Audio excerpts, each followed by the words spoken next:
Introducción. Hace 10 años tuve la fortuna de conocer a don Juan Matus, un indio yaqui del noroeste de México. Entablé amistad con él bajo circunstancias en extremo fortuitas. Estaba yo sentado con Bill, un amigo mío, en la terminal de autobuses de un pueblo fronterizo en Arizona. Guardábamos silencio. Atardecía y el calor del verano era insoportable. De pronto, Bill se inclinó y me tocó el hombro. Ahí está el sujeto del que te hablé, dijo en voz baja. La vio casualmente la cabeza señalando hacia la entrada. Un anciano acababa de llegar. ¿Qué me dijiste de él? Pregunté. Es el indio que sabe del peyote, ¿te acuerdas? Recordé que una vez Bill y yo habíamos andado en coche todo el día, buscando la casa de un indio mexicano muy excéntrico que vivía en la zona. No la encontramos, y yo tuve la sospecha de que los indios a quienes pedimos direcciones nos habían desorientado a propósito. Bill me dijo que el hombre era un yerbero y que sabía mucho sobre el cacto alucinógeno peyote. Dijo también que me sería útil conocerlo. Bill era mi guía en el suroeste de los Estados Unidos, donde yo andaba reuniendo información y especímenes de plantas medicinales usadas por los indios de la zona. Bill se levantó y fue a saludar al hombre. El indio era de estatura mediana. Su cabello blanco y corto le tapaba un poco las orejas, acentuando la redondez del cráneo. Era muy moreno. Las hondas arrugas en su rostro le daban apariencia de viejo, pero su cuerpo parecía fuerte y ágil. Lo observé un momento. Se movía con una facilidad que yo habría creído imposible para un anciano. Bill me hizo seña de acercarme. Es un buen tipo, me dijo. Pero no lo entiendo. Su español es raro. Ha de estar lleno de coloquialismos rurales. El anciano miró a Bill y sonrió. Y Bill, que apenas habla unas cuantas palabras de español, armó una frase absurda en ese idioma. Me miró como preguntando si se daba a entender, pero yo ignoraba lo que tenía en mente. Sonrió con timidez y se alejó. El anciano me miró y empezó a reír. Le expliqué que mi amigo olvidaba a veces que no sabía español. Creo que también olvidó presentarnos, añadí, y le dije mi nombre. Y yo soy Juan Matus, para servirle, contestó. Nos dimos la mano y quedamos un rato sin hablar. Rompí el silencio y le hablé de mi empresa. Le dije que buscaba cualquier tipo de información sobre plantas, especialmente sobre el peyote. Hablé compulsivamente durante un buen tiempo, y aunque mi ignorancia del tema era casi total, le di a entender que sabía mucho acerca del peyote. Pensé que si presumía de mi conocimiento el anciano se interesaría en conversar conmigo. Pero no dijo nada. Escuchó con paciencia. Luego asintió despacio y me escudriñó. Sus ojos parecían brillar con luz propia. Esquivé su mirada. Me sentí apenado. Tuve en ese momento la certeza de que él sabía que yo estaba diciendo tonterías. Vaya usted un día a mi casa, dijo finalmente, apartando los ojos de mí. A lo mejor allí podemos platicar más a gusto. No supe qué más decir. Me sentía incómodo. Tras un rato, Bill volvió a entrar en el recinto. Advirtió mi desazón y no pronunció una sola palabra. Estuvimos un rato sentados en profundo silencio. Luego el anciano se levantó. Su autobús había llegado. Dijo adiós. ¿No te fue muy bien, verdad? Preguntó Bill. No. ¿Le preguntaste de las plantas? Sí. Pero creo que metí la pata. Te dije, es muy excéntrico. Los indios de por aquí lo conocen, pero jamás lo mencionan. Y eso es por algo. Pero dijo que yo podía ir a su casa. Te estaba tomando el pelo. Seguro, puedes ir a su casa, pero ¿eso qué? Nunca te dirá nada. Si llegas a preguntarle algo, te tratará como si fueras un idiota diciendo tonterías. Bill dijo convincentemente que ya había conocido gente así, personas que daban la impresión de saber mucho. En su opinión, tales personas no valían la pena, pues tarde o temprano se podía obtener la misma información de alguien que no se hiciera el difícil. Dijo que él no tenía paciencia ni tiempo que gastar con viejos farsantes, y que posiblemente el anciano solo aparentaba ser conocedor de hierbas, mientras que en realidad sabía tan poco como cualquiera. Bill siguió hablando, pero yo no escuchaba. Mi mente continuaba fija en el indio. Él sabía que yo había estado alargando. Recordé sus ojos. Habían brillado, literalmente. Regresé a verlo unos meses más tarde, no tanto como estudiante de antropología interesado en plantas medicinales, sino como poseso de una curiosidad inexplicable. La forma en que me había mirado fue un evento sin precedentes en mi vida. Yo quería saber qué implicaba aquella mirada. Se me volvió casi una obsesión, y mientras más pensaba en ella más insólita parecía. Don Juan y yo nos hicimos amigos, y a lo largo de un año le hice innumerables visitas. Su actitud me daba mucha confianza y su sentido del humor me parecía excelente, pero sobre todo sentía en sus actos una consistencia callada, totalmente desconcertante para mí. Experimentaba en su presencia un raro deleite, y al mismo tiempo una desazón extraña. Su sola compañía me forzaba a efectuar una tremenda reevaluación de mis modelos de conducta. Me habían educado, quizá como a todo el mundo, para tener la disposición de aceptar al hombre como una criatura esencialmente débil y falible. Lo que me impresionaba de Don Juan era el hecho de que no destacaba al ser débil e indefenso, y el solo estar cerca de él aseguraba una comparación desfavorable entre su forma de comportarse y la mía. ¿Acaso una de las aseveraciones más impresionantes que leí en aquella época se refería a nuestra diferencia inherente? Con anterioridad a una de mis visitas, había estado sintiéndome muy desdichado a causa del curso total de mi vida y de cierto número de conflictos personales apremiantes. Al llegar a su casa me sentía melancólico y nervioso. Hablábamos de mi interés en su conocimiento, pero, como de costumbre, íbamos por sendas distintas. Yo me refería al conocimiento académico que trasciende la experiencia, mientras él hablaba del conocimiento directo del mundo. ¿A poco crees que conoces el mundo que te rodea?, preguntó. Conozco de todo, dije. Quiero decir, ¿sientes el mundo que te rodea? Siento el mundo que me rodea tanto como puedo. Eso no basta. Debes sentirlo todo. De otra manera el mundo pierde su sentido. Formulé el clásico argumento de que no era necesario probar la sopa para conocer la receta, ni recibir un choque eléctrico para saber de la electricidad. Ya transformaste todo en una estupidez, dijo. Ya veo que quieres agarrarte de tus razones a pesar de que no te dan nada. Quieres seguir siendo el mismo aún a costa de tu bienestar. No sé de qué habla usted. Hablo del hecho de que no estás completo. No tienes paz. La aserción me molestó. Me sentí ofendido. Pensé que Don Juan no estaba calificado en modo alguno para juzgar mis actos ni mi personalidad. Estás lleno de problemas, dijo. ¿Por qué? Solo soy un hombre, Don Juan, repuse malhumorado. Hice la afirmación en la misma vena en que mi padre solía hacerla. Cada vez que decía ser solo un hombre, implicaba que era débil e indefenso y su frase, como la mía, rebosaba un esencial sentido de desesperanza. Don Juan me escudriñó como el día en que nos conocimos.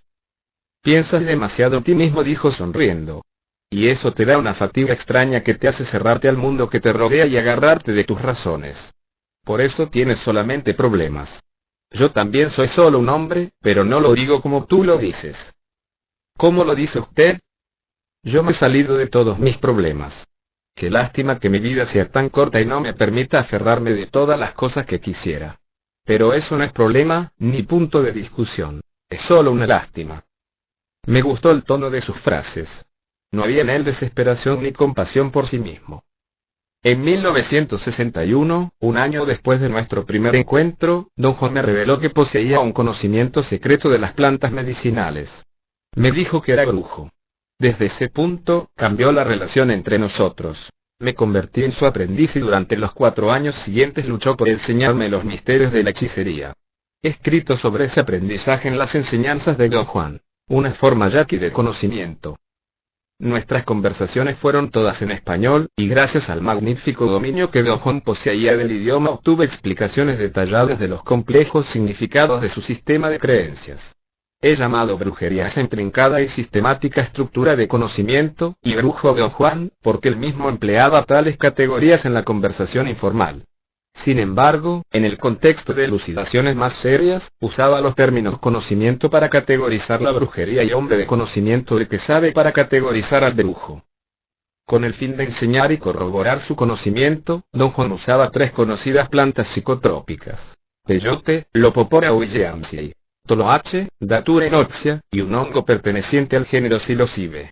A través de la ingestión por separado de cada uno de estos alucinógenos produjo en mí, su aprendiz, unos estados peculiares de percepción distorsionada, o conciencia alterada, que he llamado estados de realidad no ordinaria. He usado la palabra realidad porque una premisa principal en el sistema de creencias de Don Juan era que los estados de conciencia producidos por la ingestión de cualquiera de las 3 plantas no eran alucinaciones, sino aspectos concretos, aunque no comunes, de la realidad de la vida cotidiana. Don Juan no se comportaba hacia tales estados de realidad no ordinaria como si fueran reales. Los tomaba como reales. clasificar como alucinógenos las plantas citadas, y como realidad no ordinaria los estados que producían, es, desde luego, un recurso mío. Don Juan entendía y explicaba las plantas como vehículos que conducían o guiaban a un hombre a ciertas fuerzas o poderes impersonales, y los estados que producían, como los encuentros que un brujo debía tener con esos poderes para ganar control sobre ellos. Llamaba al peyote Mezcalito y lo describía como maestro benévolo y protector de los hombres. Mezcalito enseñaba la forma correcta de vivir. El peyote solía ingerirse en reuniones de brujos llamadas mitotes, donde los participantes se juntaban específicamente para buscar una lección sobre la forma correcta de vivir. Don Juan consideraba al toloache, y a los hongos, poderes de distinta clase. Los llamaba aliados y decía que eran susceptibles a la manipulación. De hecho, un brujo obtenía su fuerza manipulando a un aliado. De los dos, Don Juan prefería el hongo. Afirmaba que el poder contenido en el hongo era su aliado personal, y lo llamaba humo o mito. El procedimiento de Don Juan para utilizar los hongos era dejarlos secar dentro de un pequeño guaje, donde se pulverizaban. Mantenía cerrado el guaje durante un año, y luego mezclaba el fino polvo con otras 5 plantas secas y producía una mezcla para fumar en pipa. Para convertirse en hombre de conocimiento había que encontrarse con el aliado tantas veces como fuera posible. Había que familiarizarse con él. Esta premisa implicaba, desde luego, que uno debía fumar bastante a menudo la mezcla alucinógena. Este proceso de fumar consistía en ingerir el tenue polvo de hongos, que no se incineraba, y en inhalar el humo de las otras 5 plantas que componían la mezcla. Don Juan explicaba los profundos efectos del humo sobre las capacidades de percepción diciendo que el aliado se llevaba al cuerpo de uno. El método didáctico de Don Juan requería un esfuerzo extraordinario por parte del aprendiz. De hecho, el grado de participación y compromiso necesario era tan extenuante que a fines de 1965 tuve que abandonar el aprendizaje. Puedo decir ahora, con la perspectiva de los 5 años transcurridos, que en ese tiempo las enseñanzas de Don Juan habían empezado a representar una seria amenaza para mi idea del mundo. Yo empezaba a perder la certeza, común a todos nosotros, de que la realidad de la vida cotidiana es algo que podemos dar por sentado. En la época de mi retirada, me hallaba convencido de que mi decisión era terminante. No quería volver a ver a Don Juan. Sin embargo, en abril de 1968 me facilitaron uno de los primeros ejemplares de mi libro y me sentí compelido a enseñárselo. Fui a visitarlo. Nuestra liga de maestro-aprendiz se restableció misteriosamente, y puedo decir que en esa ocasión inicié un segundo ciclo de aprendizaje, muy distinto del primero. Mi temor no fue tan agudo como lo había sido en el pasado. El ambiente total de las enseñanzas de Don Juan fue más relajado. Reía y también me hacía reír mucho. Parecía haber, por parte suya, un intento deliberado de minimizar la seriedad general. Payaseó durante los momentos verdaderamente cruciales de este segundo ciclo, y así me ayudó a superar experiencias que fácilmente habrían podido volverse obsesivas. Su premisa era la necesidad de una disposición ligera y tratable para soportar el impacto y la extrañeza del conocimiento que me estaba enseñando. La razón por la que te asustaste y saliste volado es porque te sientes más importante de lo que crees, dijo, explicando mi retirada previa. Sentirse importante lo hace a uno pesado, rudo y vanidoso. Para ser hombre de conocimiento se necesita ser liviano y fluido. El interés particular de Don Juan en el segundo ciclo de aprendizaje fue enseñarme a ver. Aparentemente, había en su sistema de conocimiento la posibilidad de marcar una diferencia semántica entre ver y mirar como 2 modos distintos de percibir. Mirar se refería a la manera ordinaria en que estamos acostumbrados a percibir el mundo, mientras que ver involucraba un proceso muy complejo por virtud del cual un hombre de conocimiento percibe supuestamente la esencia de las cosas del mundo. Con el fin de presentar en forma legible las complicaciones del proceso de aprendizaje he condensado largos pasajes de preguntas y respuestas, reduciendo así mis notas de campo originales. Creo, sin embargo, que en este punto mi presentación no puede, en absoluto, desvirtuar el significado de las enseñanzas de Don Juan. La reducción tuvo el propósito de hacer fluir mis notas, como fluye la conversación, para que tuvieran el impacto deseado. Es decir, yo quería comunicar al lector, por medio de un reportaje, el drama y la inmediacidad de la situación de campo. Cada sección que he puesto como capítulos fue una sesión con Don Juan. Por regla general, él siempre concluía cada una de nuestras sesiones en una nota abrupta. Así, el tono dramático del final de cada capítulo no es un recurso literario de mi cosecha. Era un recurso propio de la tradición oral de Don Juan. Parecía ser un recurso mnemotécnico que me ayudaba a retener la cualidad dramática y la importancia de las lecciones. Empero, son necesarias ciertas explicaciones para dar coherencia a mi reportaje, pues su claridad depende de la elucidación de ciertos conceptos clave o unidades clave que deseo destacar. Esta lección de énfasis es congruente con mi interés en la ciencia social. Es perfectamente posible que otra persona, con un conjunto diferente de metas y anticipaciones, resaltara conceptos enteramente distintos de los que yo he elegido. Durante el segundo ciclo de aprendizaje, Don Juan insistió en asegurarme que el uso de la mezcla de fumar era el requisito indispensable para ver. Por tanto, yo debía usarla con toda la frecuencia posible. Solo el humo te puede dar la velocidad necesaria para vislumbrar ese mundo fugaz, dijo. Con ayuda de la mezcla psicotrópica, produjo en mí una serie de estados de realidad no ordinaria. La característica saliente de tales estados, en relación a lo que Don Juan parecía estar haciendo, era una condición de inaplicabilidad. Lo que yo percibía en aquellos estados de conciencia alterada era incomprensible e imposible de interpretar por medio de nuestra forma cotidiana de entender el mundo. En otras palabras, la condición de inaplicabilidad acarreaba la cesación de la pertinencia de mi visión del mundo. Don Juan usó esta condición de inaplicabilidad de los estados de realidad no ordinaria para introducir una serie de nuevas unidades de significado preconcebidas. Las unidades de significado eran todos los elementos individuales pertinentes al conocimiento que Don Juan se empeñaba en enseñarme. Las he llamado unidades de significado porque eran el conglomerado básico de datos sensoriales, y sus interpretaciones, sobre el cual se erigía un significado más complejo. Una de tales unidades era, por ejemplo, la forma en que se entendía el efecto fisiológico de la mezcla psicotrópica. Esta producía un entumecimiento y una pérdida de control motriz que en el sistema de Don Juan se interpretaban como una acción realizada por el humo, que en este caso era el aliado, con el fin de llevarse el cuerpo del practicante. Las unidades de significado se agrupaban en forma específica, y cada bloque así creado integraba lo que llamo una interpretación sensible. Obviamente, tiene que haber un número infinito de posibles interpretaciones sensibles que son pertinentes a la brujería y que un brujo debe aprender a realizar. En nuestra vida cotidiana, enfrentamos un número infinito de interpretaciones sensibles pertinentes a ella. Un ejemplo sencillo podría ser la interpretación, ya no deliberada, que hacemos centenas de veces cada día, de la estructura que llamamos cuarto. Es obvio que hemos aprendido a interpretar en términos de cuarto la estructura que llamamos cuarto. Así, cuarto es una interpretación sensible porque requiere que en el momento de hacerla tengamos conocimiento, en una u otra forma, de todos los elementos que entran en su composición. Un sistema de interpretación sensible es, en otras palabras, el proceso por virtud del cual un practicante tiene conocimiento de todas las unidades de significado necesarias para realizar asunciones, deducciones, predicciones, etc., sobre todas las situaciones pertinentes a su actividad.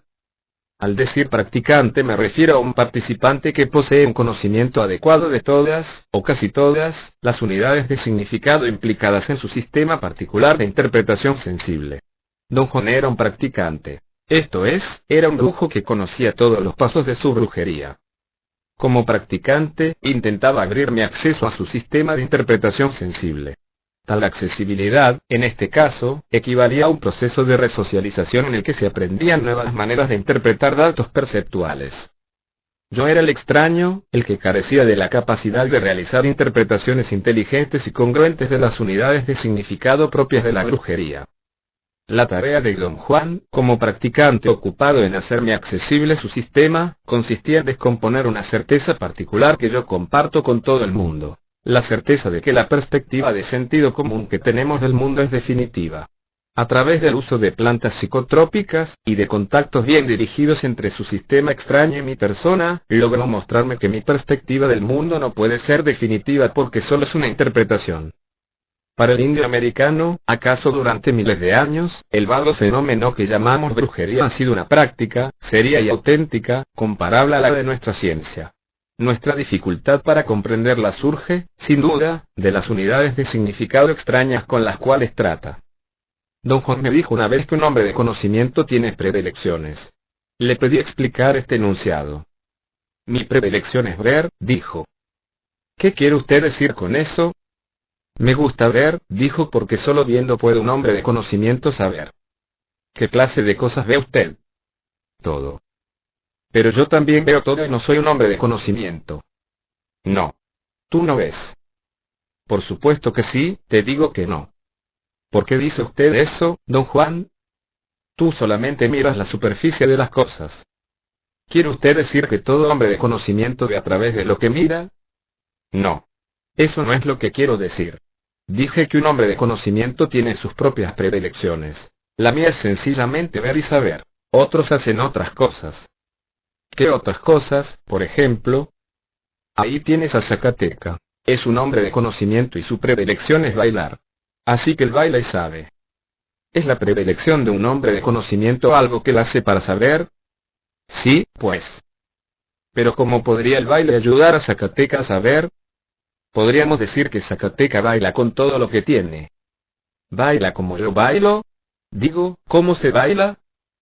Digamos que baila como yo veo, no como tú bailas. ¿También ve como usted ve? Sí, pero también baila. ¿Cómo baila Zacateca? Es difícil explicar eso. Es un baile muy especial que usa cuando quiere saber. Pero lo único que te puedo decir es que, a menos que entiendas los modos del que sabe, es imposible hablar de bailar o de ver. ¿Lo ha visto usted bailar? Sí. Pero no todo el que mira su baile puede ver que esa es su forma especial de saber. Yo conocía a Zacateca, o al menos sabía quién era. Nos habían presentado y una vez le invité a una cerveza. Se portó con mucha cortesía y me dijo que fuera a su casa con entera libertad en cualquier momento que quisiese. Pensé largo tiempo en visitarlo, pero no se lo dije a don Juan. La tarde del 14 de mayo de 1962, fui a casa de Zacateca. Me había dado instrucciones para llegar y no tuve dificultad en hallarla. Estaba en una esquina y tenía una cerca en torno. La verja estaba cerrada. Di la vuelta para ver si podía activar el interior de la casa. Parecía desierta. Don Elías, llamé en voz alta. Las gallinas asustadas, se desparramaron por el patio cacareando con furia. Un perrito se llegó a la cerca. Esperé que me ladrara. En vez de ello, se sentó a mirarme. Grité de nuevo y las gallinas estallaron otra vez en cacareos. Una vieja salió de la casa. Le pedí llamar a don Elías. No está, dijo. ¿Dónde puedo hallarlo? Está en el campo. ¿En qué parte del campo? No sé. Ve más tarde. Él regresa como a las 5. ¿Es usted la mujer de don Elías? Sí, soy su mujer, dijo y sonrió. Traté de hacerle preguntas sobre Zacateca, pero se excusó y dijo que no hablaba bien el español. Subí en mi coche y me alejé. Volví a la casa a eso de las 6. Me estacioné ante la verja y grité el nombre de Zacateca. Esta vez salió el de la casa. Encendí mi grabadora, que en su estuche de cuero café parecía una cámara colgada de mi hombro. Zacateca pareció reconocerme. Ah, eras tú, dijo sonriendo. ¿Cómo está Juan? Muy bien. ¿Pero cómo está usted, don Elías? No respondió. Parecía nervioso. Pese a su gran compostura exterior, sentí que se hallaba disgustado. ¿Te mandó Juan con algún recado? No. Vine yo solo. ¿Y para qué? Su pregunta pareció traicionar su sorpresa genuina. Nada más quería hablar con usted, dijo, tratando de parecer lo más despreocupado posible. Don Juan me ha contado cosas maravillosas de usted y me entró la curiosidad y quería hacerle unas cuantas preguntas. Zacateca estaba de pie frente a mí. Su cuerpo era delgado y fuerte. Llevaba camisa y pantalones caqui. Tenía los ojos entrecerrados. Parecía adormilado o quizá borracho. Su boca estaba entreabierta y el labio inferior colgaba. Noté su respiración profunda. Casi parecía roncar. Se me ocurrió que Zacateca se hallaba sin duda borracho sin medida. Pero esa idea resultaba incongruente, porque apenas unos minutos antes, al salir de su casa, había estado muy alerta y muy consciente de mi presencia. ¿De qué quieres hablar? Dijo por fin. La voz sonaba cansada. Era como si las palabras reptaran una tras otra. Me sentí muy incómodo. Era como si su fatiga fuese contagiosa y me jalara. De nada en particular, respondí, nada más vine a que platicáramos como amigos. Usted me invitó una vez a venir a su casa. Pues sí, pero esto no es lo mismo. ¿Por qué no es lo mismo? ¿Que no hablas con Juan? Sí. Entonces, ¿para qué quieres hablar conmigo? Pensé que quizá podría hacerle unas preguntas. Pregúntale a Juan, ¿qué no te está enseñando? Sí, pero de todos modos me gustaría preguntarle a usted acerca de lo que don Juan me enseña, y tener su opinión. Así podré saber a qué atenerme. ¿Para qué andas con esas cosas? ¿No te confías en Juan? Sí. Entonces, ¿por qué no le preguntas a él todo lo que quieres saber? Sí, le pregunto. Y me dice todo. Pero si usted también pudiera hablarme de lo que don Juan me enseña, tal vez yo entendería mejor. Juan puede decirte todo. Él es el único que puede. ¿No entiendes eso? Sí, pero es que me gusta hablar con gente como usted, don Elías. No todos los días encuentra uno a un hombre de conocimiento. Juan es un hombre de conocimiento. Lo sé. Entonces, ¿por qué me estás hablando a mí? Ya le dije que vine a que habláramos como amigos. No, no es cierto. Tú te traes otra cosa. Quise explicarme y no pude sino mascullar incoherencias. Zacateca no dijo nada. Parecía escuchar con atención. Tenía de nuevo los ojos entrecerrados, pero sentí que me escudriñaba. Asintió casi imperceptiblemente. Sus párpados se abrieron de pronto, y vi sus ojos. Parecía mirar más allá de mí. Golpeó despreocupadamente el suelo con la punta de su pie derecho, justo atrás de su talón izquierdo. Tenía las piernas levemente arqueadas, los brazos inertes contra los costados. Luego alzó el brazo derecho. La mano estaba abierta con la palma perpendicular al suelo. Los dedos extendidos señalaban en mi dirección. Dejó oscilar la mano un par de veces antes de ponerla al nivel de mi rostro. La mantuvo en esa posición durante un instante y me dijo unas cuantas palabras. Su voz era muy clara, pero las palabras se arrastraban. Tras un momento dejó caer la mano a su costado y permaneció inmóvil, adoptando una posición extraña. Estaba parado en los dedos de su pie izquierdo. Con la punta del pie derecho, cruzado tras el talón del izquierdo, golpeaba el suelo suave y rítmicamente. Experimenté una aprensión sin motivo, una especie de inquietud. Mis ideas parecían disociadas. Pensaba yo en cosas sin conexión ni sentido que nada tenían que ver con lo que ocurría. Advertí mi incomodidad y traté de encauzar nuevamente mis pensamientos hacia la situación inmediata, pero no pude a pesar de una gran pugna. Era como si alguna fuerza me evitara concentrarme o pensar cosas que vinieran al caso. Zacateca no había pronunciado palabra y yo no sabía qué más decir o hacer. En forma totalmente automática, di la media vuelta y me marché. Más tarde me sentí empujado a narrar a don Juan mi encuentro con Zacateca. Don Juan rió a carcajadas. ¿Qué es lo que realmente pasó? Pregunté. Zacateca bailó. Dijo don Juan. Te vio, y después bailó. ¿Qué me hizo? Me sentí muy frío y mareado. Parece que no le caíste bien, y te paró tirándote una palabra. ¿Cómo pudo hacer eso? Exclamé, incrédulo.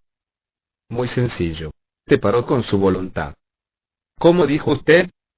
Te paró con su voluntad. La explicación no bastaba.